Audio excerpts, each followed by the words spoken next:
Welcome, Flow Getter. It's time to move with purpose and flow with ease. Hey Flow Getters, my name is Dr. Danielle, and today we are going to discuss a few posture correction exercises that we can do on the foam roll. I personally love incorporating the foam roll into my self-care practice on different days of the week, just to help bring more awareness to posture. And also I love to lay on it to just kind of open up my chest after long days of sitting. So I hope you enjoyed this tutorial, and let's start by laying the foam roll lengthwise on the mat, and then we're going to come to a seated position at the very edge. I would prefer that kind of your sit bones are at the very end, if not slightly off, and then just to safely get yourself on there, slowly lower yourself down, thinking about making contact with the foam roll along the length of your spine, and then laying completely down. Knees bent in order to maintain staying on the foam roll. And then I want you to think about palms facing up. So we're trying to open up the chest and open up at the shoulder joint. And then I want you to close your eyes and just bring attention to your breath. So taking nice and deep inhales through your nose for a count of 4. And then exhale for a count of 4. And as you keep following that cycle of inhale and exhale for 4 seconds, I want you to bring awareness to what areas make contact with the foam roll and kind of when they make contact, just to bring a sense of feeling to our spine and how it is touching the foam roll. And then from here, we're going to draw our belly into spine. So trying to get a slight posterior pelvic tilt, and then just a very minimal dip in the chin. The goal isn't to flatten the spine or the curvature of our spine. It's just to bring awareness to those areas and protect the joint space there. So after you activate your belly to spine, slight dip in the chin, palms facing up, and I think you just want to start by squeezing your shoulder blades down away from your ears, and then pinch them together on the foam roll. So you'll feel a slight lift as you squeeze your shoulder blades together and then release. And that's the first exercise. So we're just squeezing shoulder blades together, keeping shoulders down away from ears, and then letting go. I want you to try and time this with the breath. So take a deep breath in, and on the exhale, squeeze shoulder blades together, and then belly to spine, and then let it go. All right, so we're gonna continue to do that for another set of 8 reps, squeezing belly to spine, and letting go. Inhale, exhale, squeeze belly to spine, let it go. And then go ahead and continue on your own for another few reps. Doing it at your own pace, but still trying to bring awareness to maintaining that core engagement and attention to the breath. And let's go ahead and rest after your last one. The next exercise we're going to move into is a little chest opener. So I want you to bring your arms into cactus or in goalpost position, palms facing up still. Still trying to maintain about elbow shoulder height. So if you look to the side, your shoulder shouldn't be above your elbow should not be above your shoulder. And here we're just trying to let gravity take the weight of our arms down and just open up the chest a little bit more. Bringing attention to your breath. Making equal inhale and exhales through your nose. And as you do so, you might feel your arms start to lower down to the ground. Now, don't expect them to touch the ground. However, if you're already flexible in your chest, you may. My arms are starting to slowly touch the ground. And let's keep breathing. Inhale and exhale.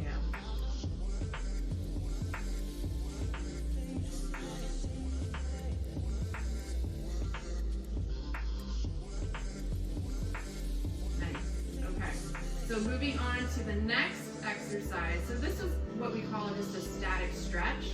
Now we're going to add some dynamic mobility. However, if you have any shoulder impingement or rotator cuff issues or shoulder instability in general, like dislocations, this is not for you. We're going to slowly bring your hands up. Now, elbows are coming up above shoulder height, keeping them at a 90 degrees. You're going to graze fingertips and then come back down. So we're just going to keep slowly now adding some dynamic movement. This is also really good for all the neurovascular structures that we have running through our armpits. So we can get a lot of neural tension in our arms, which can contribute to also neck pain. So changing up your hand positioning helps too. So now I'm starting to rotate my palms out. And this targets just a slightly different nerve in your arm. So we're just stretching all out, all the different nerves. And just make this movement slow and controlled. There's nothing quick that needs to be done about this. And if you experience any pain as you bring your elbows over shoulder height, just don't do this. It's not for you. And let's just do one more. As we're doing this too, I still want you to try and keep that core engagement. So drawing belly to spine, slight dip in the chin. We should be able to maintain this, these two stability points as we're moving. And this is key to as we start adding more dynamic activities in general. We want to train trunk stability first. All right, so let's shake it out. Bring your hands back at your side, palms facing up. And let's just recheck in with your posture again. Maybe just letting arms relaxed at your side. And let's do a few pelvic tilts. So drawing belly to spine, trying to flatten the curve of your back onto the foam roll. And then let's move the opposite direction, pushing your hip points up to the ceiling as you start to create a small arch in your back. And let's start to just move back and forth between the two at a slow, controlled pace. And I want you to do so in a range that is not painful. So if you get to a point along each end that you get slight discomfort, back off and don't go as far next time.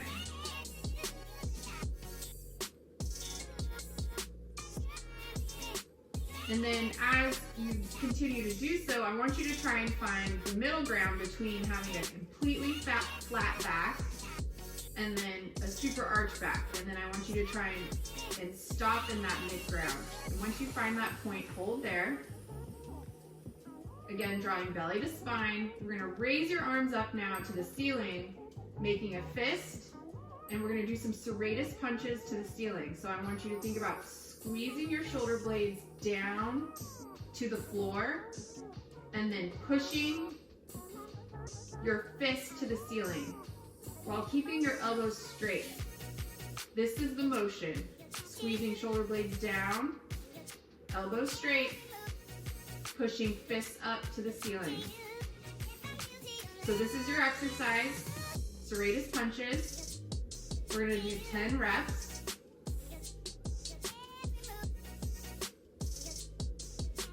For some of you, this may seem like a foreign movement to just add movement from your shoulder girdle rather than adding lowering the whole arm. So this might take practice, and that's okay. You'll get there. I'll admit, I don't count, so I just kind of go to a number that feels good. So I'm gonna make this 10. Here we go. So meet me back in the middle ground, palms still facing up, and we're gonna add just some arm drops, alternating arm drops. So let's start with your right, keeping your arms straight. I want you to think about engaging that shoulder blade down and then lowering, okay?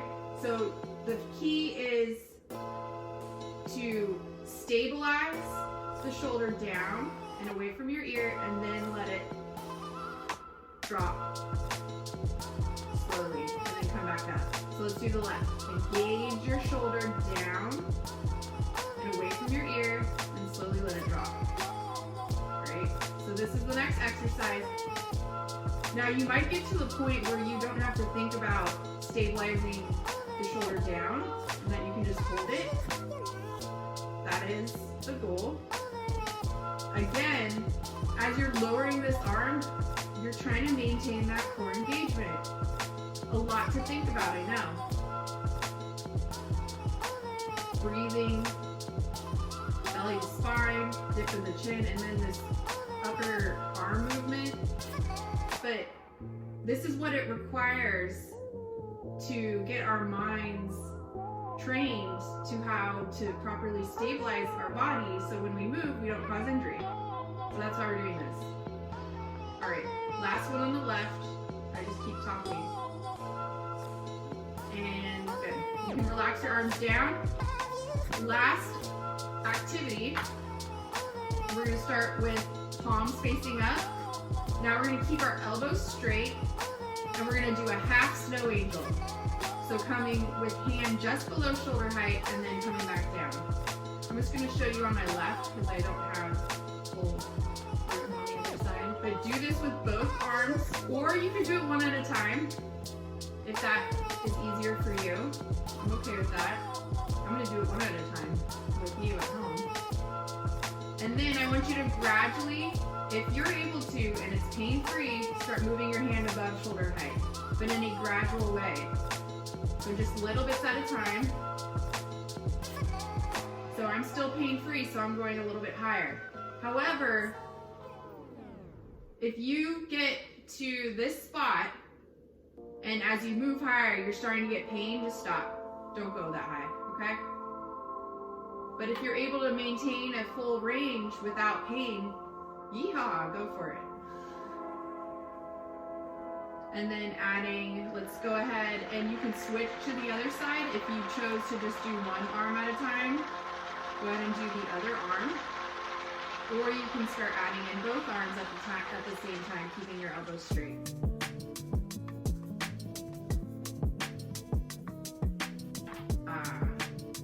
All right, so continue to do each of these.